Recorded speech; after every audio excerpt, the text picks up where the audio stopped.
अस्सलाम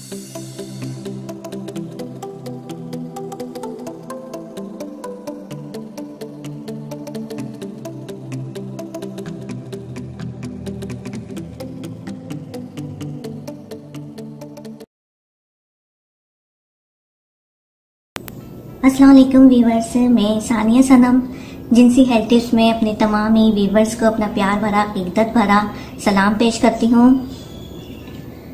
वीवर्स, मेरी आज की वीडियो में एक मैं बहुत ज़बरदस्त चीज़ बता रही हूँ। ये एक छोटी सी चीज़ है लेकिन बेशुमार फ़वाइद की मालिक है। इस्पागोल, ये इस्पागोल है। इस्पागोल का पौधा 3 फीट लंबा होता है। इसके सुर्ख सफेदी माइल छोटे बीज होते हैं जिनको इस्पागोल कहते हैं।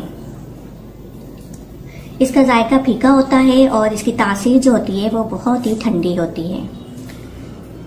और इसके बीजों में लुआब नुमा मादा होता है जो मुंह में डालने से लुआब पैदा करता है और ये इंसानी जिस्म में बीमारी के खिलाफ जहाद करता है। इस्पागोल बड़ी आंत में पहुंचकर पेट के जरासीम को इकट्ठा करता है और इसका लुआब आंतों के जख्मों और खराशों पर एक तह जमा देता है जिससे बैक्टीरिया की नशोनुमा बिल्कुल रुक जाती है और वो जहरीला मादा जो बैक्टीरिया की वजह से मौजूद होता है इसको ये जब्त कर लेता है। वीवर्स, ये मर्दाना कमजोरी के लिए बहुत फायदेमंद है।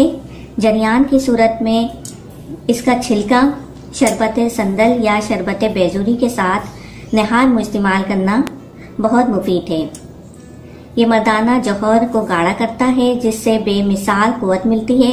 इसलिए मर्दाना कमजोरी और अंजाल में इसका इस्तेमाल फायदेमंद साबित होता है और सोजाक में इसको पानी या शरबत बेजोरी के साथ इस्तेमाल किया जाए तो चंद दिन में सोजक का जड़ से खात्मा हो जाता है। वीवर्स, इसके अलावा इस्पागोल बदहजमी और गैस की सूरत में सुबह व शाम इस्तेमाल करने से बीमारी खत्म हो जाती है। निहार में इस्पागोल को 2 से 3 चम्मच दही में डालकर खा लेने से मसाने और मैदे को बहुत तकवीत मिलती है। मसाने की गर्मी दूर हो जाती है और मादा तौलीद में इजाफा होता है। मनी गाड़ी जाती है, यानी कि इस्पागोल को 2 से 3 चम्मच आप अगर दही में डालकर सुबह निहार मुंह खाएंगे तो मैदे और मसाने की गर्मी तो खत्म होगी लेकिन मादा तौलीद में इजाफा होगा, मनी गाढ़ी हो जाएगी। तो वीवर्स, मैं आपको इस्पागोल के बेशुमार मैंने फवाइद बता दिए हैं जो कि मर्दाना कमजोरी को बहुत तेजी से खत्म करती है। मुझे उम्मीद है कि आपको ये वीडियो पसंद आई होगी और जाने से पहले मेरे चैनल को सबने सब्सक्राइब कर लेना है और आइकॉन बेल पर भी क्लिक करनी है और अपना बहुत ज़्यादा ख्याल रखना है। शुक्रिया, अल्लाह हाफिज।